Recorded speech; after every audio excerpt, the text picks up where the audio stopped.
This is just Martin 91, and this is the 17th movie in the MCU chronology, and we are now 5 days to Endgame. I'm going to try and keep this short and sweet, which is going to be complicated because I'm talking about Spider-Man Homecoming today. And it isn't my favorite Marvel movie, but it is my favorite hero in the Marvel Cinematic Universe, and he has been my favorite hero in the Marvel Comics since I was a kid. So I have a bit of a pros, cons, all that kind of thing working out with this. But honestly, it's one of those movies that the more I see it, the more it grows on me. And it gets a lot of, it's really mixed, controversial and mixedly, like received. Some people liked it, some people didn't. Some people didn't like it because they didn't find it heroic enough. It wasn't like Spider-Man 2, which to this day is the best Spider-Man movie out there, in my opinion. Not The Amazing Spider-Man, Spider-Man 2 from 2004.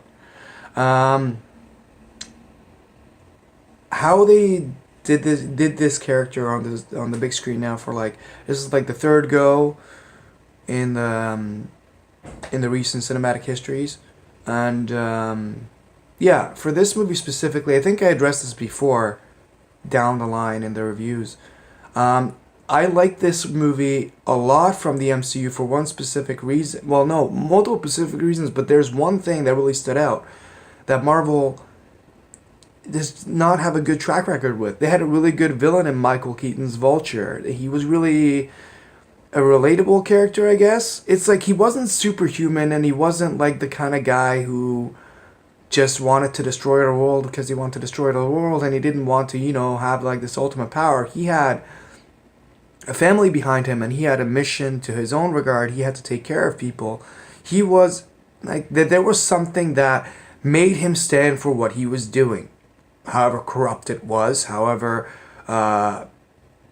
badly he wanted to hurt Spider-Man or Peter Parker. At this point, he had a mission. And it actually becomes really complicated in the storyline when basically Peter Parker's eyes are opened and he kind of understands on how things are going. And it actually gets to the point where he actually sees eye to eye with this guy, even though he doesn't defend him for what he's doing. He doesn't agree with it and he wants to stop him, but he understands him to an extent. And these kind of boundaries and stuff like that and villains, it's good that you can make characters like that relatable to an extent. It's actually really good. In my opinion, it was really smartly written in a lot of ways. People didn't like the fact that this was not a Spider-Man movie as much as, everything else was that they made so far. It wasn't flashy, it wasn't gimmicky. It had more than enough gimmicks to it, but it was more of a Peter Parker story. And even so, it wasn't an origin story, because, his origin already happened. We've already seen that. This was basically him already having the suit, but kind of getting an upgrade and kind of, honing into who he actually is and what this power stands for. He has to learn to use this guy responsibly. He has to learn to, have his limits. He has to learn.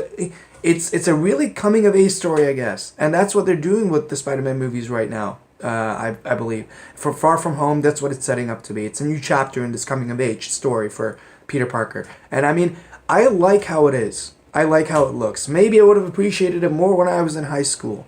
I do feel like maybe the guys who are in high school right now appreciate it a little bit more. Maybe guys who are nostalgic about people who are nostalgic about their past in high school and stuff like that, who always looked at him, or who always looked at Peter Parker as this grounded, emotional character that you can relate to on a lot of levels. That is what this movie is about, and that is always what the Spider-Man comics to an extent were about. Yeah, sure, this guy has superhuman powers to an extent. He got bitten by a spider. But above all that, he is such an amazing character. Peter Parker is a dork. He is charming. He's a great guy. And a lot of people, look down on him. He's kind of a loser. He built himself up from the ground up. He's this amazing character. And what they're doing with him in the MCU right now is unique. It's because, they're covering grounds that the comics didn't really do in a lot of ways. Sure, Tony Stark was basically associated with him in a lot of ways,